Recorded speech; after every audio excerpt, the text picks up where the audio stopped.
During our second to last day in Bajupoat, a storm arrived near and we began to drag anchor. Now you probably know this, but anchors are designed to keep boats in a safe position away from shore. However, if the wind gets too strong, your anchor can begin to move and your ship will no longer stay in place. On this particular day, Mir began to drag anchor toward land, which is extra dangerous because the ship can end up hitting the reef and sinking.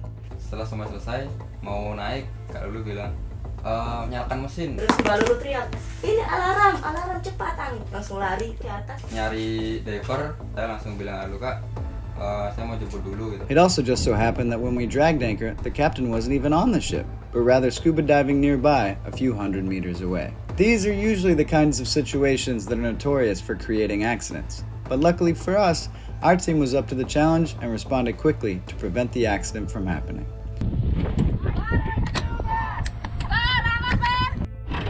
Stop, bentar. Percepat bisa. Oke, I can go faster. Oke, lanjut. Having had this experience together, we then took the opportunity to discuss what had happened so that we could learn from it and be ready should it happen again. After finishing our programs in Bajupoat, we raised anchor and sailed to the island of Malenge, which is part of the Togian Islands.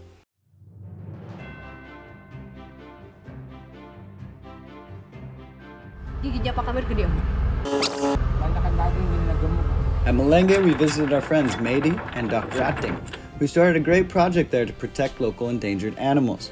We met them previously during our 2023 voyage and made compost together there on their property. This year, we gave them some more seeds for their garden and had them out to Mir for a sunset drink.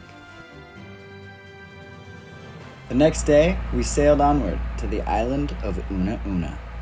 The previous year, we had wanted to come visit here, but when we researched the area, everything around the island looked too deep for safe anchoring. After talking with Nico, he said that there could be one possible place, and it happened to be directly in front of a resort that he had worked at before. He also said that this area had top-notch diving, and that if we were able to anchor near the resort, we could do a marine project together there with the local people.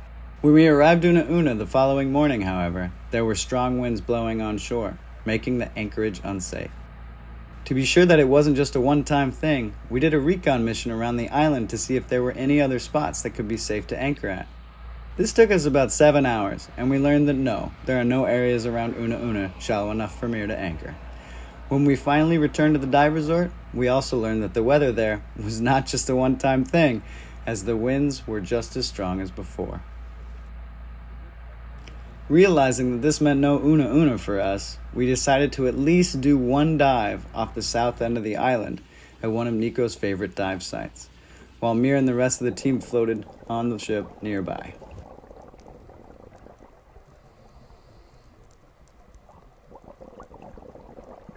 After coming up from the dive, a big storm arrived and we sailed off to the south and the island of Buka Buka.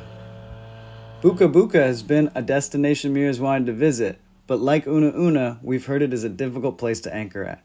Here the difficulty is not because it is too deep, but rather because it is surrounded by reef. When our team discussed anchoring here, the owner of the resort said he didn't know much about it. So when we asked Nico, he said that he thought it could be possible if we tried near the outer reef, which he explained has a shelf on the eastern edge that is all sand. When we arrived, we waved to the resort and headed out to the outer reef using our depth sounder and chart plotter to make a map of the depths of the area, so that Nico could decipher where this sandy patch was. After about 30 minutes of this, we dropped anchor, and luckily for us, Nico was right. At about 35 meters of depth, our anchor landed in the sand about 50 meters from the reef on its eastern edge. We immediately did an anchor dive to inspect everything was okay, and to our amazement, just around the corner from Mir was a stellar reef with excellent biodiversity and many schools of large reef fish. Feeling good about the anchorage, we began planning how to get back and forth between Mir and the resort. Bara, me, Lulu, Yandi, Nico, Team 1 to go to reconnect. As we began to prepare for our first voyage to land, the wind began to pick up and within 10 minutes had gotten so strong that it pulled us off our anchorage. This was becoming a rather unfortunate recurrence and was not typical for weather in the Gulf of Tamini, which is famous for being one of the calmest places in all of Indonesia. As the sun was beginning to set and the wind was increasing, the captain understood that the likelihood of successfully anchoring without striking and destroying healthy coral was almost impossible. So once again, we had to leave another place we had intended to stay for a couple weeks. And as discouraging as it was, all in all we were still in great shape and the ship and its crew were safe. We did realize, however, that it was definitely time to come up with a plan B.